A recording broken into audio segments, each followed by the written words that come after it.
meninas, tudo bem? Gostaram da vinheta? Espero que sim.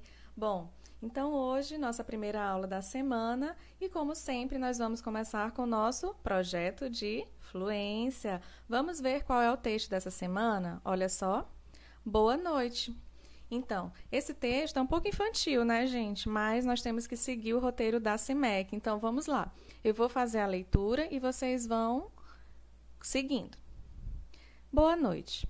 Era uma vez uma menina que se chamava Melina e que tinha muito, mas muito sono. Melina deitou na cama e disse: Boa noite, boneca Peppa. Eu vou dormir.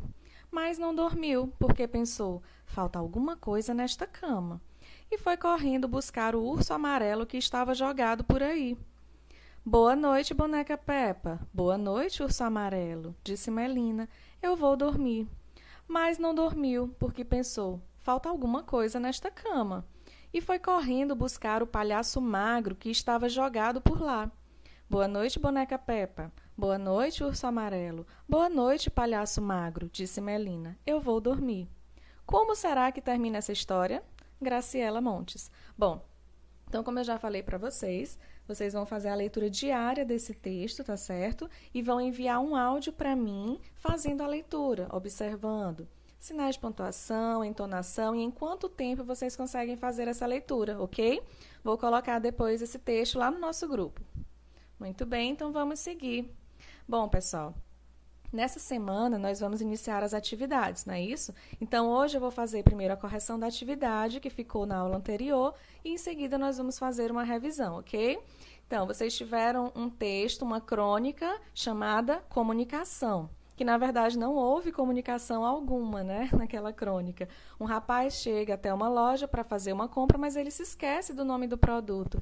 Então, ele fica tentando fazer alguma mímica, fazer alguma associação para que o vendedor compreenda o que ele está querendo comprar, não é isso? Então, vamos lá. A primeira pergunta diz assim: qual é o tema do texto?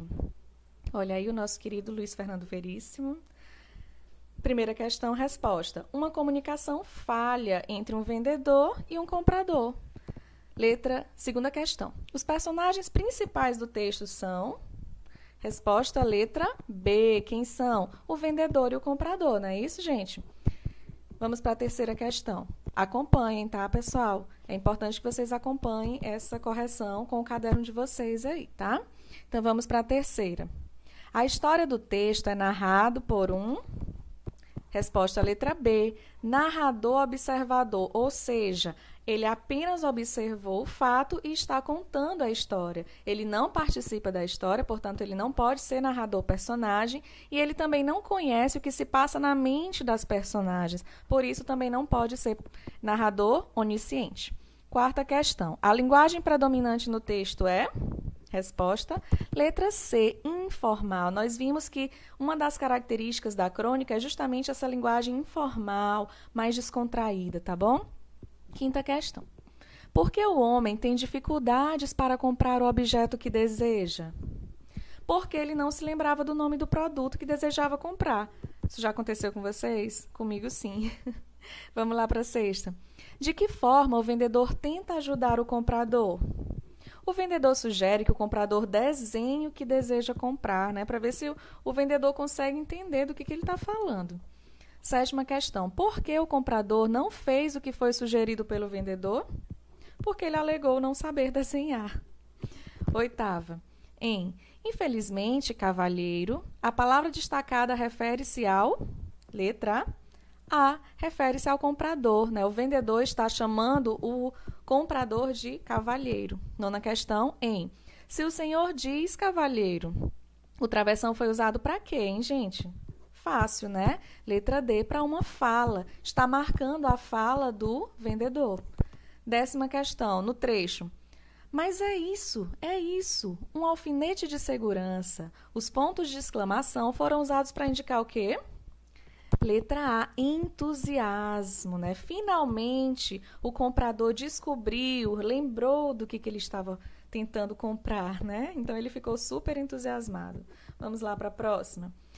Na 11ª questão, vocês deveriam colocar os sinais de pontuação nesses espaços, né? Eu já trouxe aqui tudo no pontinho, olha, chatear e encher, né? mais uma crônica aí bem engraçada.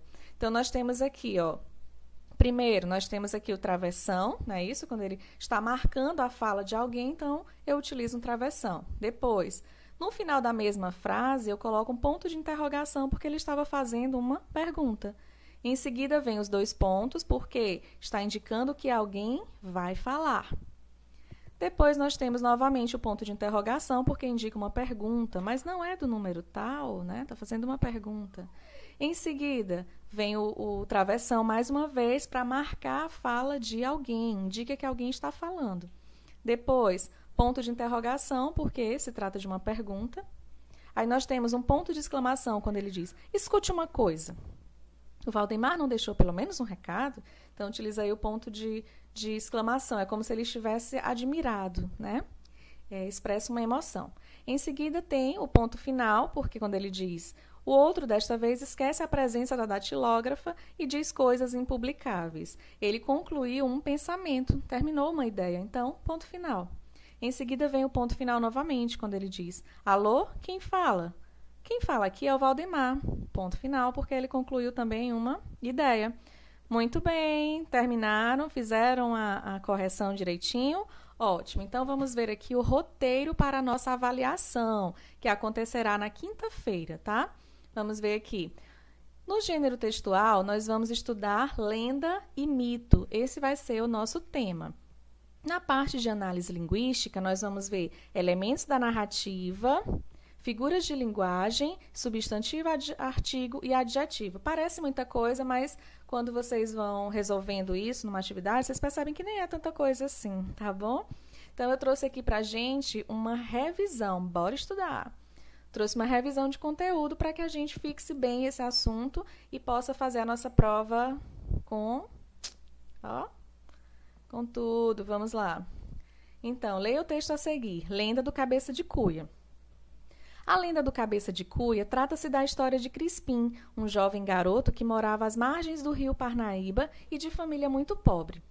Conta a lenda que, certo dia, chegando para o almoço, sua mãe lhe serviu, como de costume, uma sopa rala, com ossos, já que faltava carne na sua casa frequentemente. Nesse dia, ele se revoltou e, no meio da discussão com sua mãe, atirou o osso contra ela, atingindo-a na cabeça e matando-a. Antes de morrer, sua mãe lhe amaldiçoou a ficar vagando no rio e com a cabeça enorme, no formato de uma cuia, que vagaria dia e noite, e só se libertaria da maldição após devorar 7 virgens de nome Maria. Com a maldição, Crispim enlouquecera, numa mistura de medo e ódio, e correu ao rio Parnaíba, onde se afogou. Continuando. Seu corpo nunca foi encontrado e até hoje as pessoas mais antigas proíbem suas filhas virgens de nome Maria de lavarem roupa ou se banharem nas épocas de cheia do rio. Alguns moradores da região afirmam que o Cabeça de Cuia, além de procurar as virgens, assassina os banhistas do rio e tenta virar embarcações que passam pelo rio. Outros também asseguram que Crispim, ou o Cabeça de Cuia, procura as mulheres por achar que elas, na verdade, são sua mãe, que veio ao rio Parnaíba para lhe perdoar. Mas, ao se aproximar e se deparar com outra mulher, ele se irrita novamente e acaba por matar as mulheres. O Cabeça de Cuia, até hoje, não conseguiu devorar nenhuma virgem de nome Maria. Bom, essa lenda vocês encontram aqui nesse site que eu coloquei para vocês, tá bom? Então, a lenda do Cabeça de Cuia é muito conhecida, né? Uma lenda piauiense. E ela, por que ela se classifica como lenda? Ela mistura elementos reais e elementos imaginários. Por exemplo, o rio Parnaíba é um elemento real, com certeza, né? E o rio, aliás, o Crispim, né? A questão do Cabeça de Cuia, dessa maldição, já é algo imaginário, já vai para o sobrenatural. Então, uma lenda, muitas vezes, explica o surgimento de algo, né? Ou conta a história de um lugar. Então, Cabeça de Cuia é uma lenda tão característica daqui do Piauí que tem até umas esculturas dele, né? Lá no Encontro dos Rios. Pois muito bem, pessoal. Então, eu trouxe aqui uma atividade para a gente responder. Eu quero que vocês preparem caderno, lápis, borracha, porque a atividade de casa vai ser essa. Vocês vão responder junto comigo essa revisão e vão enviar uma foto para mim no final, tá bom? Então, vamos lá. Primeira questão diz assim. O texto apresentado é classificado como lenda, pois... Aí vocês vão ler as alternativas e vão marcar a correta. Tempo para vocês.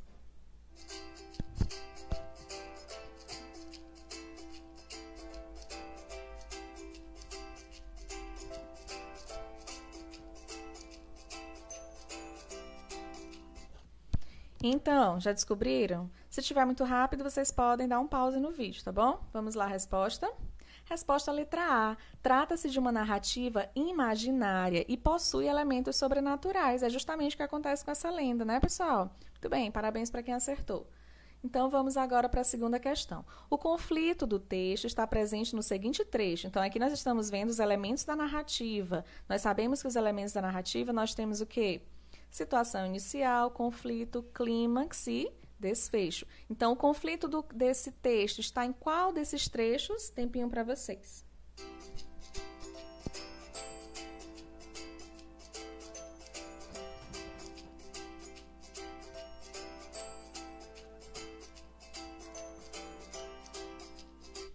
Muito bem, vamos ver a resposta. Resposta letra C, quando ele diz assim: conta a lenda que certo dia, chegando para o almoço, sua mãe lhe serviu, como de costume, uma sopa rala com ossos, já que faltava carne na sua casa frequentemente. Por que esse aqui é o conflito da história? Porque foi a partir daqui que toda aquela história se desenvolveu, né? Quando o Crispim ficou muito zangado porque sua mãe lhe serviu essa sopa rala e atirou um osso na sua mãe, matando, e a partir daí ela jogou uma maldição e assim por diante. Então, esse é o conflito da história, ok? Vamos para a terceira. O trecho. Antes de morrer, sua mãe lhe amaldiçoou a ficar vagando no rio e com a cabeça enorme no formato de uma cuia, que vagaria dia e noite e só se libertaria da maldição após devorar sete virgens de nome Maria. Com a maldição, Crispim enlouquecera numa mistura de medo e ódio e correu ao rio Parnaíba, onde se afogou. Esse trecho representa o quê? Qual desses elementos da narrativa? Marquem a resposta correta.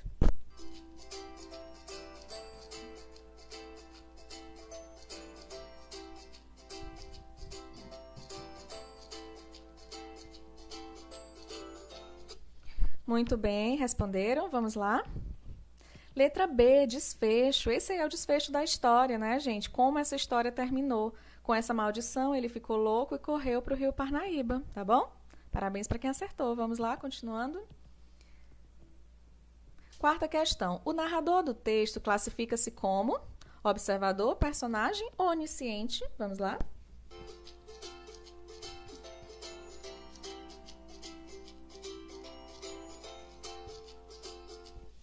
Resposta: observador, né, pessoal? Ele apenas observou a história e está narrando. Ele não participa da história, portanto, não pode ser personagem. E ele não conhece o que se passa na mente das personagens, então ele não pode ser onisciente. Muito bem. Vamos para a quinta.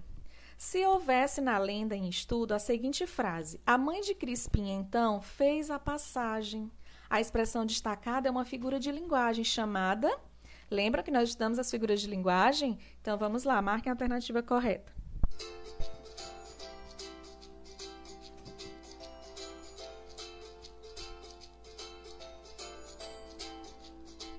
Resposta: eufemismo. Quando eu digo a mãe de Crispim, então, fez a passagem, eu estou querendo dizer que ela morreu.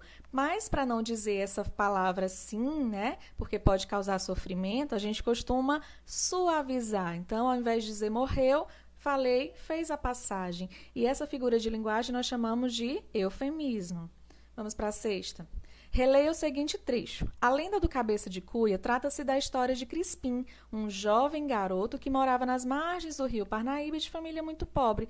As palavras em destaque pertencem às seguintes classes gramaticais, respectivamente, na ordem. Então, primeiro vocês vão dizer a classe gramatical dessa palavra em seguida da palavra jovem e em seguida da palavra garoto, tá bom? Tempinho.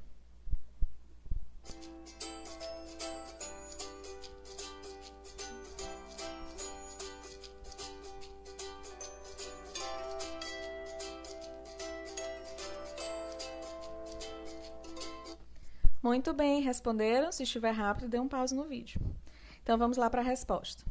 Resposta letra B, artigo indefinido, adjetivo e substantivo. Vamos ver aqui, olha só. Quando eu digo assim, Crispim, um jovem garoto. Esse é um artigo indefinido. Nós vimos que os definidos são a, o, as, os e os indefinidos são uma, uns, umas. Está indefinido, está falando que o Crispim era apenas mais um garoto, mais um jovem dentre tantos outros jovens. Então, ele está determinando o substantivo de maneira imprecisa. Então, artigo indefinido. Jovem garoto. Quando eu digo jovem garoto, eu estou querendo dizer que esse garoto era jovem, ou seja, eu estou dando uma característica. Quem é que dá características para o substantivo? É o adjetivo. Então, jovem é um adjetivo. E garoto é substantivo, não é isso? Quando eu falo garoto, você automaticamente faz relação com uma pessoa. Então, aqui, jovem garoto, eu estou, o adjetivo está caracterizando o substantivo, ok? Muito bem, pessoal. Então, essa foi a nossa revisão de hoje. Quero que vocês enviem para mim uma foto mostrando que vocês responderam essa revisão. Qualquer dúvida também, vocês podem me perguntar, tá certo? Porque nós teremos agora a nossa avaliação e é muito importante que vocês esclareçam todas as dúvidas, tá bom? Então, aqui como sugestão de atividade, como eu já falei, só quero que vocês enviem uma foto da atividade de revisão realizada na videoaula de hoje e estudem para as avaliações, tá bom? Então, bons estudos, meus amores, fiquem com Deus, fiquem em paz, um grande beijo e até a próxima!